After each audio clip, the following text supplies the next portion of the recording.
deixa eu dizer uma coisa para você. Você tem que amar muito essa pessoa. Porque essa pessoa foi um instrumento de Deus para a transformação do rumo da sua vida. Eu quero dizer aos irmãos que eu e Patrícia, esse final de semana, ele é muito especial, muito especial. Pastor Wellington e pastora Odja, que estão nos acompanhando, se eles estivessem aqui, misericórdia, era céu na terra. Mas tem sido mesmo assim, porque nós estamos com o nosso pastor. Eu e Patrícia nunca tivemos outro pastor, além de pastor Olímpio. Porque pastor Olímpio me recomendou para o seminário e eu me tornei pastor. E fui pastorear. E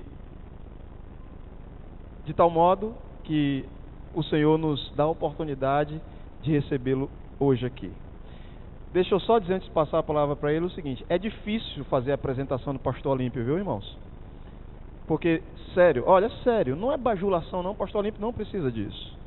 É porque falar do currículo de pastor Olímpio, a gente precisaria aqui de 4, 5 noites para eu começar a falar e terminar depois. Eu vou resumir dizendo o seguinte: pastor Olímpio tem 35 anos de ministério pastoral. Foi pastor em Muritiba, só em Muritiba por 20 anos. Foi missionário aqui no estado de Alagoas. Foi pastor em Palmeira dos Índios. Foi pastor de Jairo Lucas. Foi pastor em Batalha.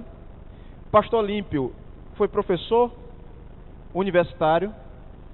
Pastor Olímpio é psicanalista formado pela SPOB, Sociedade de Psicanálise Ortodoxa do Brasil. Então, se eu for aqui detalhar o currículo do pastor Olímpio, eu vou passar a noite inteira e ele não vai pregar. Então eu vou resumir dizendo o seguinte: nós vamos ouvir agora um homem de Deus. Nós vamos ouvir agora um profeta do Evangelho. Eu e Patrícia devemos todos os nossos fundamentos cristãos e doutrinários ao pastor Olímpio. E aqui eu quero dizer, irmãos, eu sei que vez por outra alguém fala: pastor, a mensagem foi maravilhosa. Toda vez que você vier elogiar a minha mensagem, lembre-se, eu aprendi a pregar com o pastor Olímpio. E não tenho vergonha de dizer, os 2 pastores que mais me influenciaram e mais me marcaram o meu ministério pastoral, em primeiro lugar foi o pastor Olímpio, que é o meu pai na fé, e em segundo lugar é o pastor Wellington. O mundo inteiro sabe disso, eu não nego, com quem eu caminho hoje. Portanto, pastor Olímpio, eu quero lhe convidar, quero lhe passar a palavra e quero pedir à igreja que abra o seu coração, abra a sua mente para ouvirmos o recado do Senhor agora, em nome de Jesus. Que a graça e a paz do Senhor Jesus Cristo esteja em cada coração aqui presente. Mas que amém pobre, que a paz e a graça de Jesus seja com o coração de todos que fazem a Igreja Batista do Pinheiro. Amém, meus irmãos. Amém. Olha, é muita felicidade. Esses filhos exageram muito. Todo filho é exagerado. Mas eu quero agradecer a Deus, primeiramente, porque hoje está se cumprindo mais uma vontade minha, um desejo ardente meu, que era conhecer fisicamente, pessoalmente, a Igreja Batista do Pinheiro. Eu tenho dito aqui ao pastor Paulo, a irmã Patrícia, que eu sou mais membro da Igreja Batista do Pinheiro do que muitos membros da Igreja Batista do Pinheiro. Eu assisto pastor Wellington todas as suas mensagens através da internet, todas as suas mensagens, porque eu sou não seu fã, mas eu sou fascinado pela maneira como o Senhor exerce o ministério da palavra. Dou graças a Deus estar aqui na Igreja Batista do Pinheiro. Não posso sair daqui sem conhecer o John, Vaneide, conheci a Kelly, conheci tanta gente, que eu ouvi o pastor Wellington falar toda vez: né, João, tá vendo fulano? E isso me fascina.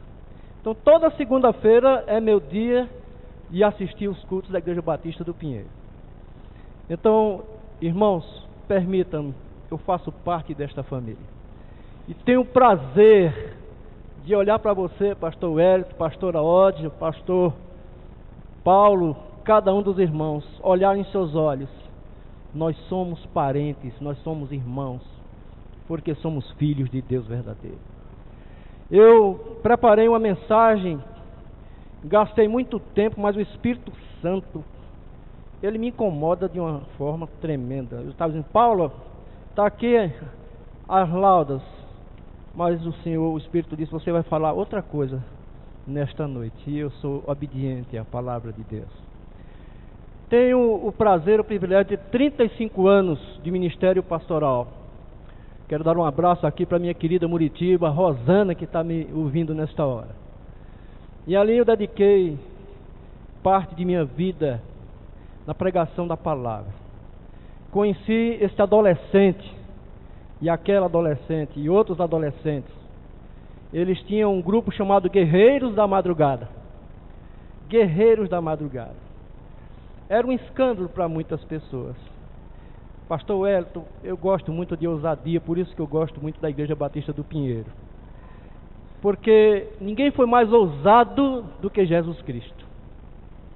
Quebrou os paradigmas, entrou na sociedade judaica para mudar todo o caráter humano, restituindo a glória de Deus que havia sido perdida quando nós caímos no pecado. Eu louvo a Deus quando eu vejo essa interação com a sociedade, quando eu vejo a igreja participando dos problemas da sociedade alagoana. Eu vibro ali em Olinda, onde eu moro, e oro para que vocês nunca desfaleçam, nunca se achem demais, nunca achem que são diferentes. Deus chamou a nós para sermos diferentes, para sermos modelo, não para sermos iguais, mas para sermos modelo da sua palavra, da sua doutrina. Por isso que eu resolvi que você abra a sua Bíblia. Nós vamos fazer uma reflexão, não vou ser prolixo, mas eu quero refletir algumas coisas que identificam-se com 42 anos desta igreja. Segundo Crônicas, capítulo 20, a partir do versículo 1. Uma história muito conhecida. Amém? Depois disto, os filhos de Moabe e os filhos de Amon, com alguns dos meunitas, vieram à peleja contra o rei Josafá. Então vieram alguns que avisaram a Josafá, dizendo: grande multidão vem contra ti da além do mar e da Síria, eis que já estão em Azazon Tamar, que é em Gedi. Então Josafá teve medo e se pôs a buscar o Senhor e apregoou jejum em toda Judá. Judá se congregou para pedir socorro ao Senhor. Também de todas as cidades de Judá veio gente para buscar o Senhor. E pôs-se Josafá em pé na congregação de Judá e de Jerusalém, na casa do Senhor, diante do pátio novo. E ele disse: ah, Senhor, Deus de nossos pais, porventura não és tu Deus nos céus? Não és tu que dominas sobre todos os reinos dos povos? Na tua mão está força e poder, e não há quem te possa resistir.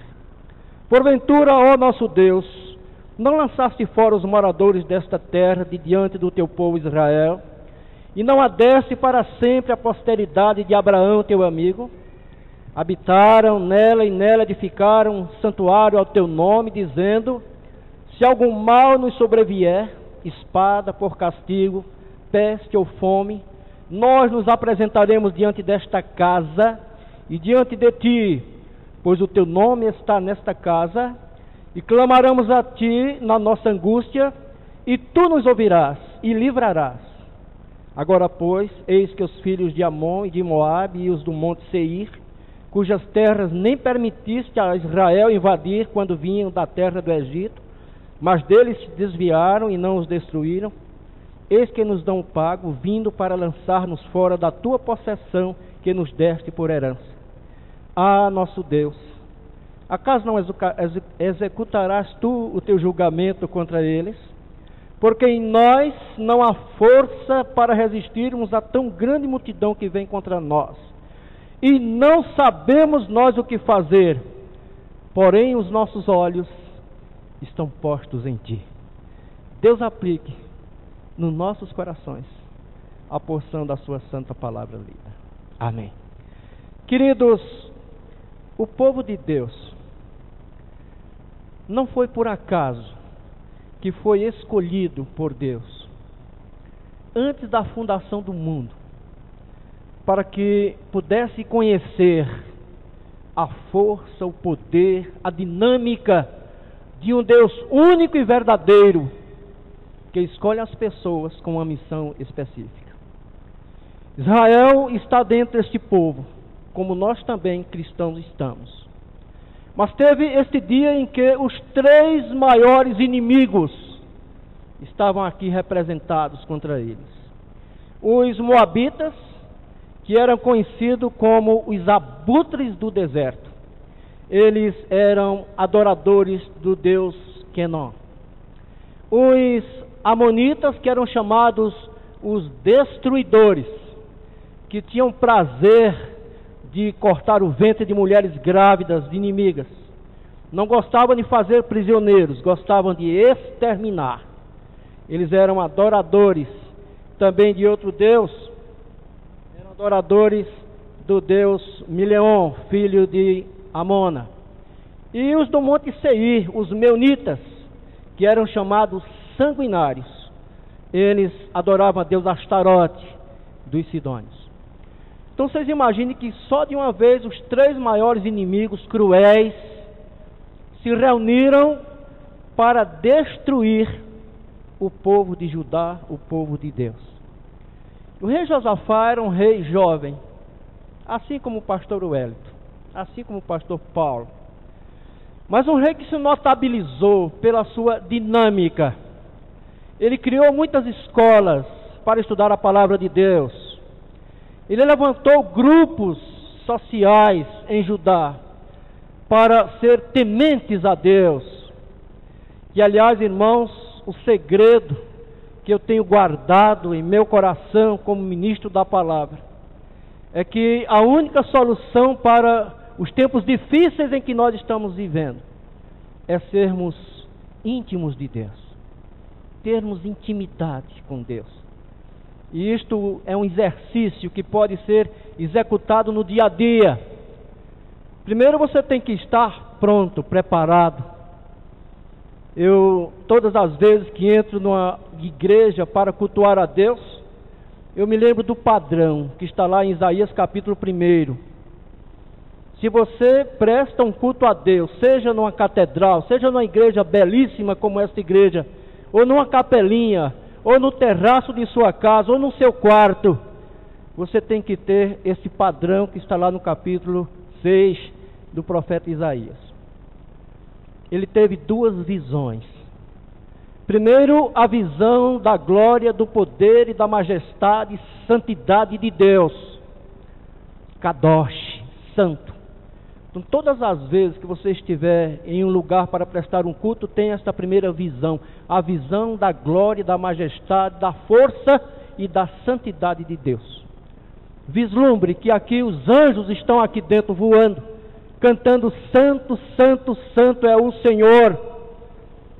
E depois desta visão ele teve uma segunda visão tão importante, a visão de si mesmo, da sua pequenez, da sua fragilidade, da sua impotência. Ai de mim, estou morrendo porque tenho os lábios impuros e habito no meio de gente de impuros lábios.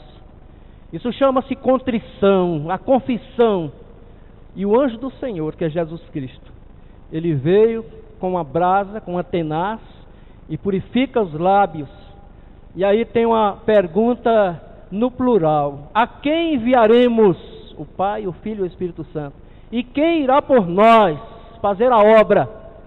E ele agora diz, depois das 2 visões: eis-me aqui, Senhor, envia-me a mim.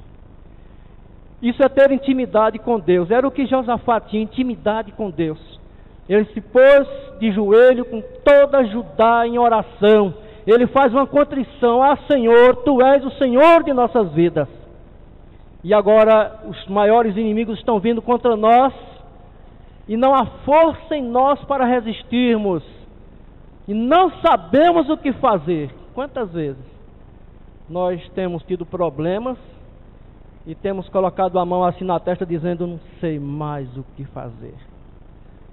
Mas ele diz, os nossos olhos, porém, Senhor, estão postos em Ti. Estão postos em Ti. E olha, a resposta de Deus foi imediata. Eu acho tão interessante a maneira como Deus usou a sua dinâmica. Porque em outras oportunidades, quando os inimigos vieram contra Israel, Deus abriu o mar para que eles passassem a pés enxutos. Deus abriu as águas do rio Jordão para que eles fugissem dos inimigos. Deus criou lençóis de fogo, nuvens de fogo. Deus matou e destruiu para que o seu povo não fosse tocado. Mas aqui neste capítulo Deus disse assim, amanhã saireis ao encontro deles. E esta batalha é minha, nela não tereis de pelejar. E apenas mandou que eles cantassem um hino.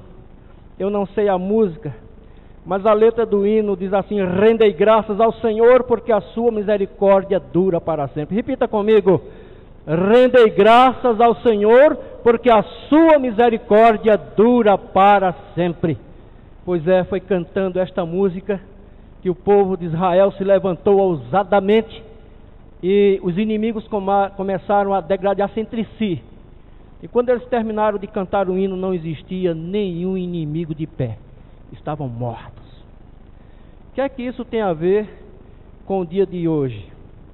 O que é que isso tem a ver com esta festa maravilhosa? Tem a ver sim, porque hoje, exatamente hoje, no século 21, nós estamos cercados pelos 3 maiores inimigos de todos os tempos, muito mais fortes e poderosos do que os amonitas, os moabitas e os meunitas. Nós, a Igreja Batista do Pinheiro, a igreja cristã verdadeira, está cercada pelos maiores inimigos. Não há força em nós, mas os nossos olhos estão postos no Senhor. O primeiro inimigo é Satanás, o arqui-inimigo de Deus, que tem uma missão tripla: matar, roubar e destruir. Todos os assassinatos, todos os homicídios, os latrocídios, todas as misérias, todas as desgraças, as destruições que nós estamos testemunhando, estamos vendo na mídia, nos jornais, tem um autor chamado Satanás. Ele é cruel. Ele não está no inferno. Tem muitos crentes que pensam que Satanás está no inferno, que os demônios estão no inferno. Não, eles não estão no inferno ainda. Eles irão para o inferno. Lá no livro de Jó, Deus pergunta, de onde vens? E ele disse, de rodear a terra, de cima para baixo, de um lado para outro. Eles estão aqui, em nossas casas, na sociedade, em todos os lugares. 1/3 dos anjos que se rebelaram e se transformaram em demônios. Não tem os poderes de Deus, não é onipotente, não é onisciente, não é onipresente. Ele não tem o poder de saber o que você está pensando. Satanás não pode ler a sua mente, só Deus tem esse poder. Mas preste atenção, os demônios estão em todos os lugares porque eles querem escutar o que você fala. Eu me lembro de um corinho, quando eu era pastor novinho, a gente cantava muito em nossa igreja, cuidado boquinha no que diz, não é? Cuidado no que diz, porque quando você fala, os demônios ouvem e arquitetam um plano: matar, roubar a sua alegria, a sua felicidade, a sua comunhão e destruir seu casamento, destruir você na sociedade, destruir a própria sociedade, destruir a igreja. Olha, existe, irmãos, no coração de cada ser humano um vácuo do tamanho. Por isso que esta ansiedade, tanta gente procurando. Mas um matemático chamado Pascal, homem das ciências exatas, ele escreveu certa vez que existem apenas 3 tipos de pessoas no mundo. As pessoas que não procuram e não acham Deus, nunca, não encontram. Esses são aqueles materialistas mesmo, doentes, que não creem, não querem crer, não aceitam, não procuram Deus e nunca vão encontrar Deus. E infelizmente eles estão condenados, como diz a própria palavra de Deus. Quem crer e for batizado será salvo, mas quem não crer já está condenado. Existe outro tipo de pessoa que são aqueles que procuram e não encontram Deus, porque não procuram o Deus verdadeiro, não procuram o Deus verdadeiro. Tem muita gente até no nosso meio, no meio cristão, que está procurando um Deus negociante, um Deus de barganha. Essa teologia da libertação, ela está dizendo que você pode dar o seu carro, que Jesus Cristo vai te dar uma frota de carros importados. Você vai dar a sua casa, mas você vai ganhar uma rua de casas. Isso está acontecendo para que se cumpra a palavra profética da grande apostasia prevista para os últimos tempos. Muitos apostatarão da fé, perderão a crença, por causa de uma teologia de um Deus que não existe. Mas existe outro tipo de pessoa, segundo Pascal, que procura e acha Deus. Nós somos esse povo. Procuramos e encontramos, porque só é possível encontrar Deus na mediação de nosso Senhor Jesus Cristo. E Jesus Cristo, eu falei, era ousado. Jesus Cristo entrava nos lugares menos sociáveis, nos lugares aonde esta palavra restauradora, santificadora, talvez nunca encontrasse guarida no coração dos religiosos. Ele procurou os marginalizados. Fica imaginando Zaqueu, como aquele homem era odiado. Era um homem rico, ele cobrava impostos, pastor, mas ele era um homem odiado pela sociedade. Ao ponto de quando ele soube que Jesus ia passar, ele subiu numa árvore. Ele não quis ficar junto da multidão que o odiava. Ele subiu numa árvore e ficou lá, espreito, olhando de longe. E Jesus ousadamente olha para ele e diz: desce dessa árvore, Zaqueu, porque eu quero me hospedar hoje na tua casa. E Zaqueu desce daquela árvore totalmente modificado pela ousadia de Jesus. Senhor meu, eu quero devolver quadruplicadamente o que eu tenho roubado dessa gente. E quando Jesus entra na casa de Zaqueu, disse: hoje entrou salvação nesta casa. Hoje entrou salvação nesta casa. Quando eu estive em Israel, eu tive o prazer de ser guiado por um guia judeu, mas um homem que conhecia o Novo Testamento melhor do que qualquer pastor que eu conheço. E lá em umas ruínas, ele disse: aqui foi o lugar onde a mulher ia ser apedrejada. Era uma prostituta, era uma mulher pública. E a cidade era muito pequena. Mas na escritura em aramaico, a língua que Jesus Cristo falava, está bem diferente das nossas traduções em português, que diz assim: quem não tiver pecado, atire a primeira pedra. No aramaico, dizia aquele judeu, está escrito assim: quem não tiver pecado com esta mulher, atire a primeira pedra. Ela tinha servido a todos aqueles homens, e Jesus foi bem profundo na consciência daqueles homens. E eles não jogaram a pedra, e Jesus disse: vai, minha filha, não peques mais. Esta ousadia de Jesus Cristo, em tantas outras passagens dos evangelhos, é que nos faz ficar feliz, alegre, com uma igreja que está comemorando 42 anos de lutas e de vitórias. De lutas e vitórias. Você não pode imaginar o poder que há em cada um de vocês. Vocês não podem nem imaginar. É tão grande o poder que Deus concede aos seus, que nem mesmo nós podemos avaliar. Eu tenho descoberto algumas coisas impressionantes em minha vida com Jesus. Eu estava ali na Avenida Bibiribe, ali em Recife. Estava de bermuda, estava de camiseta. Eu precisava me deslocar até o centro da cidade e chamei um táxi e pedi para que ele me conduzisse. E quando eu entrei, fechei a porta, era um cidadão idoso. E ele disse assim: o senhor é crente, não é? E eu olhei para ele assim, a minha roupa não condizia muito com as vestes de um crente, né? Para que fosse identificado. E eu disse, como é que o senhor sabe que eu sou crente? Ele disse, conheci pelo cheiro. Aí eu fiz assim, ó. Pensei que meu desodorante tivesse vencido. E aí ele disse, olha, eu sou um babalorixá. Eu sou um pai de santo. E eu tenho este táxi.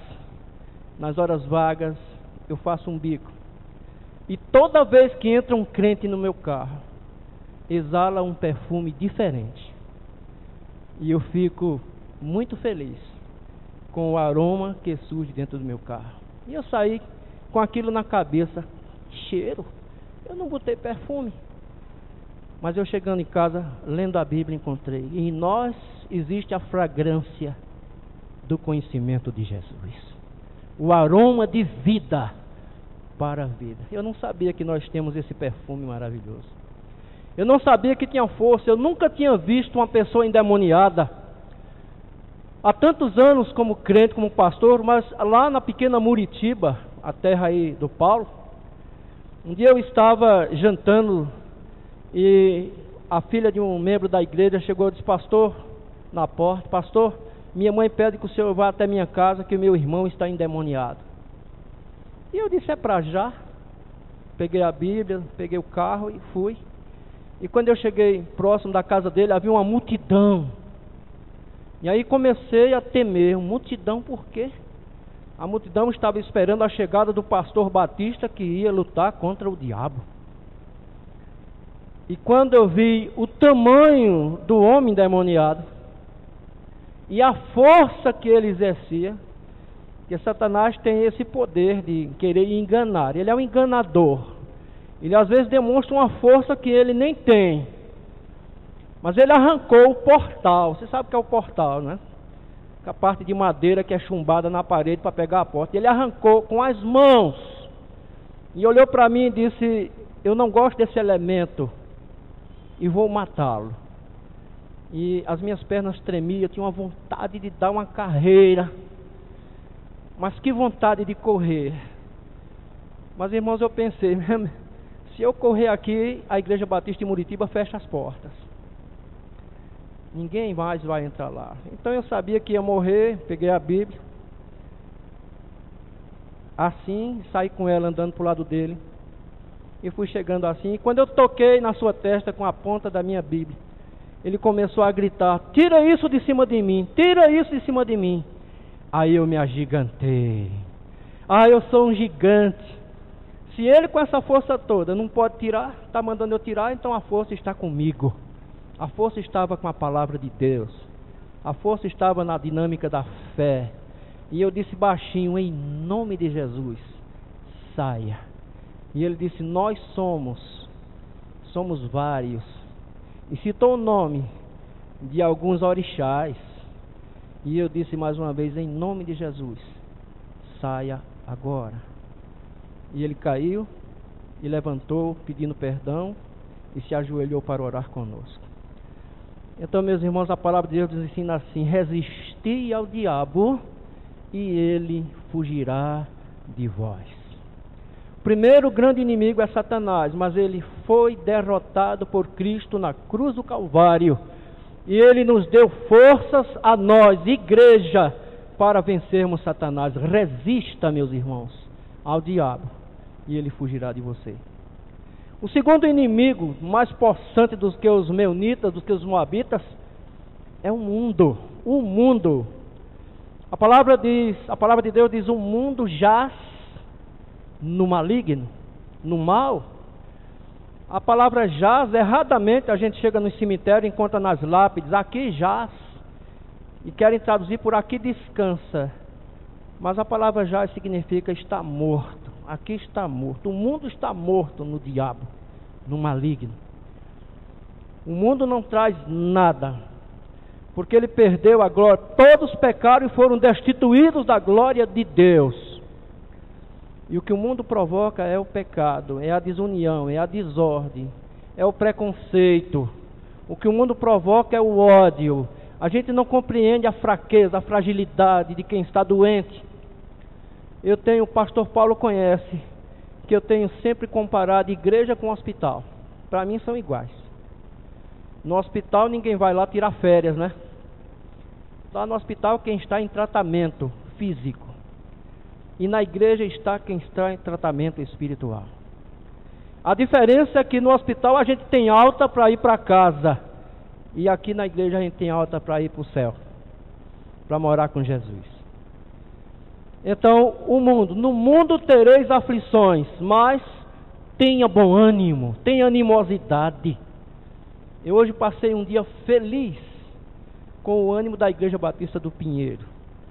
Eu tive aquelas pessoas ali cantando, pulando, ali naquela feira, ali naquele trabalho, pessoas dando massagem, cortando cabelo, fazendo com amor, uma interação à vontade, como se Cristo estivesse ali fazendo.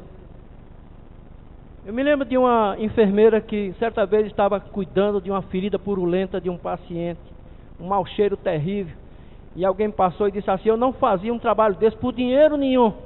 E ela disse: eu não faria mesmo por dinheiro nenhum, eu só faço porque eu tenho amor a meu Jesus Cristo e tenho amor a essa pessoa.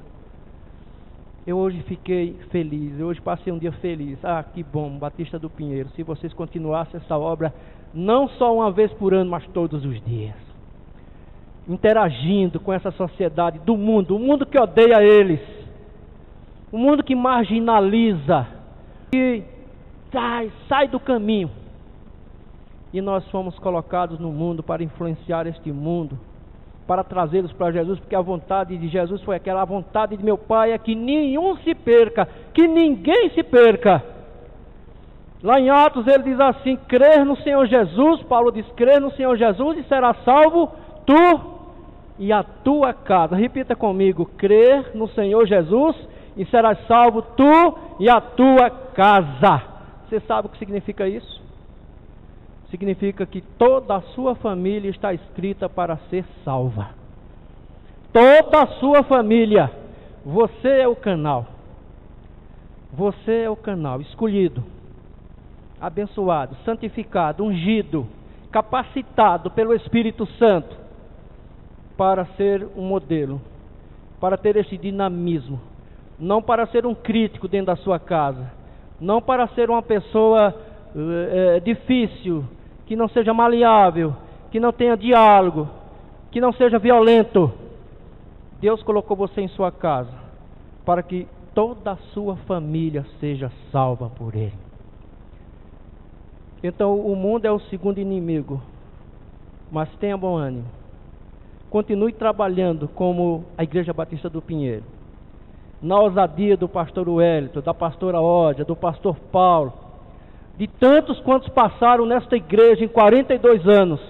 Ela é uma igreja diferente, porque ela é uma igreja que se identifica com Jesus Cristo ousado. Mas qual é o terceiro inimigo? Ah, sou eu mesmo, é você mesmo. O terceiro inimigo somos nós, está em nós mesmos. Como é difícil criticar e tentar mudar os outros, pastor, talvez seja mais fácil, mas mudar a nós mesmos, mudar a nós mesmos, mudar o nosso caráter, a nossa visão, a nossa maneira de ser, a nossa maneira de lidar com as pessoas, de ver o sofrimento de tanta gente. Irmãos, eu sou feliz porque eu estou vivo. Diga isso também: eu sou feliz porque eu estou vivo. Eu sou feliz porque já me alimentei. Você sabe quantas pessoas hoje não se alimentaram? Você sabe quantas pessoas morreram hoje? Você sabe quantas pessoas são infelizes? Quantas pessoas estão se suicidando? Eu vi um relato de uma criança de 10 anos lá em Recife, 10 anos de idade, que se enforcou no lençol e deixou um bilhete: estou cansado de viver, com 10 anos. Esses três inimigos, talvez o pior esteja dentro de nós mesmos. Só a mediação de Jesus Cristo, só a sua ação pode mudar as nossas vidas. Meus irmãos, tenho 42 anos, exatamente a idade desta igreja que aceitei Jesus. Eu era um fulião, brincava carnaval como ninguém. E se eu contar a primeira experiência que eu tive com os evangélicos, vocês talvez vão até sorrir. Eu vim em cima de um caminhão com um grupo de pessoas, a gente tudo dançando frevo lá em Recife. E passamos num subúrbio, estava havendo um culto evangélico. E um crente que estava naquele culto jogou uma pedra no caminhão. Adivinha na testa de quem pegou? Parece que o Senhor estava marcando. É Ele que eu quero. E tá! Acabou meu carnaval. Mas eu comecei a conhecer Jesus mais profundamente para o aceitar. Passei 5 anos num convento estudando para ser padre. E não conheci Jesus ali na vida monástica. Muita penitência, muita obediência, mas exatamente porque fui pego lendo a Bíblia Sagrada, a Palavra de Deus, foi me dada uma punição muito severa, e eu joguei a batina e disse, não quero mais. E fui denunciado ao exército, convocado, e passei 9 anos, e ali como sargento do exército, foi quando eu levei a pedrada, eu aceitei Jesus em minha vida. E Ele mudou todo o meu caráter, toda a minha maneira de ser, toda a minha maneira de agir. E me ensinou a ter intimidade com Ele. Amanhã eu vou contar algumas experiências que eu tive com o Senhor Jesus, aqui mesmo em Alagoas. Algumas em Muritiba, Paulo é testemunha. Mas foram experiências que talvez muitos de vocês já tenham tido também. E eu não sei por que é tão difícil para nós testemunhar quando a palavra diz, recebereis poder quando sobre vós descer o Espírito Santo e ser-me-eis minhas testemunhas. Irmãos, nós devemos testemunhar. Quantos milagres em sua vida? Quantas bênçãos você já recebeu? Quantas formas difíceis que você agiu como Josafá? Não há em nós poder, não há força, não sabemos o que fazer, mas os nossos olhos estão postos em Ti. Eu tenho certeza, irmãos, que esta igreja, nesses 42 anos de existência, ela tem um marco fincado nesta cidade, nesta sociedade, e um compromisso que a partir de hoje se aguça mais em nossas vidas. Porque o Senhor está conosco, Ele está aqui em glória, em majestade, em santidade. Ele está aqui por sua causa, lhe capacitando. Você não é apenas um mero espectador da Igreja do Pinheiro. Você não é um assistente. Você é um ajudante do seu pastor. Você é um filho de Jesus Cristo, marcado no livro da vida, escrito o seu nome no livro da vida. E quando Jesus deu a última palavra lá na cruz do Calvário, Ele disse, tudo está consumado. Aleluia! O plano de salvação para você, Igreja do Pinheiro, estava formalizado. E lá em Atos 2, 42, 47, está lá um modelo como era a igreja primitiva. Tudo em comum. Unanimidade na casa do Senhor. Eu soube que a igreja tem 750 membros. Mas aonde estão os outros? É você que tem a incumbência nesta noite do Senhor de levar a palavra de Deus aos ausentes, dizer, nós precisamos estar juntos, mais do que nunca, os nossos olhos fixos no Senhor, para que as bênçãos comecem a fluir em nossas vidas de uma forma mais versátil. Não quero ser prolixo, estou encerrando, mas eu quero dizer a vocês que nós não estamos sós, você não está só. Eu estava trazendo esse conforto ao pastor Paulo e à minha querida filha Patrícia. Quando eu pastoreei a Igreja Batista em Palmeira dos Índios, era só eu e a minha esposa. E ela foi acometida de um infarto agudo do miocárdio. Quando eu cheguei ali no hospital de Palmeira, Dr. Cícero, o cardiologista daquela cidade, me chamou e disse, pastor, eu não sei se ela vai resistir até amanhã. Vá em casa, tome um banho e volte, porque você vai ficar aqui olhando para esse monitor.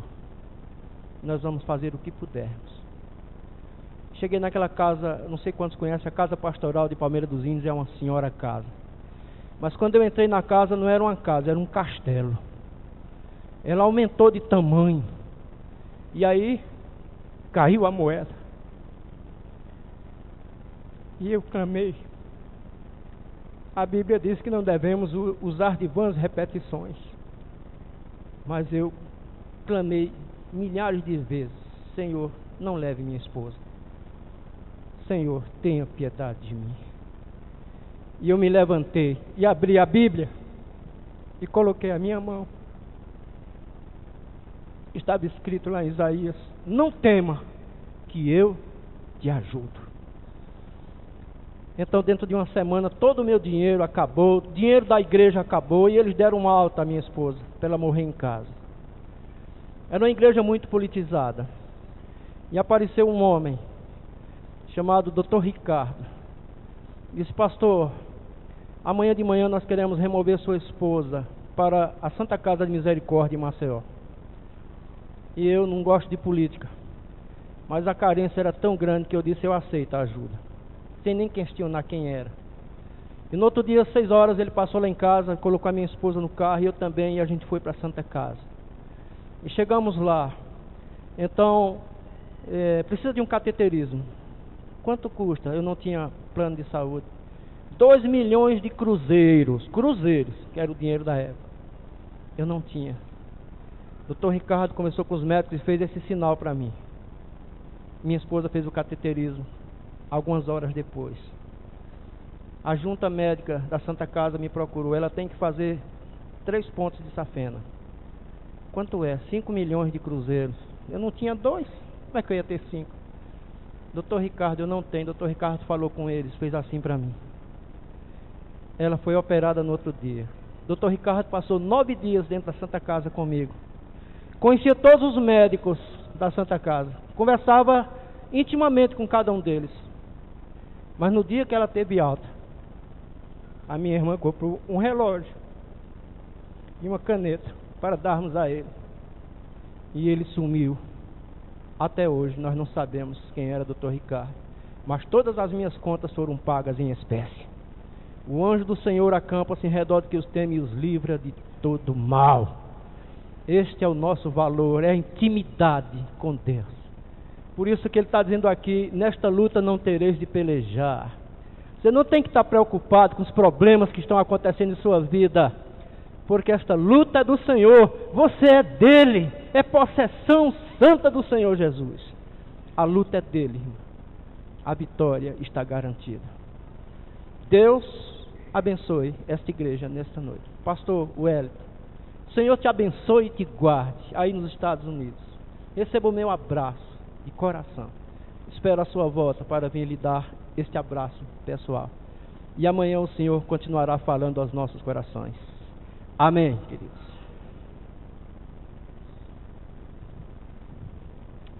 Aleluia. Glória a Deus. Queridos, queridas, muito bom. Muito bom. Uma voz diferente, na verdade. Ouvir uma voz diferente, de um lugar diferente, de uma escola diferente. Eu estava aqui pensando o seguinte: pastores novos, pastores jovens, recém-saídos do seminário, frequentadores de universidade, pregam a partir do que leem. Pastores experientes pregam as suas experiências. Viu quantas vezes aqui o pastor Alim falou: vou contar uma experiência. E a minha vontade, pastor, é que quando eu chegar na sua idade, eu tenha as mesmas experiências de fé e de comunhão que o Senhor tem para compartilhar conosco. Glória a Deus.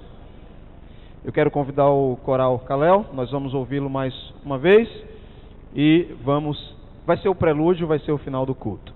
Quero avisar a minha igreja: amanhã, 7 da manhã, Corrida da Cidadania. Se você não se inscreveu ainda, corra para se inscrever, tá bom? A largada, a concentração 7 horas, a largada Leivinha. Vê se baixa essa barriga, rapaz. Correr para ver se baixa essa barriga. Quer que baixe não, Débora? Débora não quer que baixe não, para ter onde pegar. Jorjão vai correr? Oxe, baixar essa barriga, pai. A concentração 7 horas e a corrida 7h30. E amanhã, gente, o culto, horário normal, ok? 18 horas estaremos aqui, pastor Olímpio é o preletor, e grupo 7, amanhã, louvando ao Senhor conosco. No culto da manhã, não vai ter a escola bíblica, nós vamos fazer um culto breve, uma palavra evangelística, para alcançar os maratonistas que aqui estão, e depois vamos fazer a premiação, ok? Vamos ouvir o coro Kalel mais uma vez, e logo após estamos despedidos. Que o Senhor te abençoe e te guarde em nome de Jesus.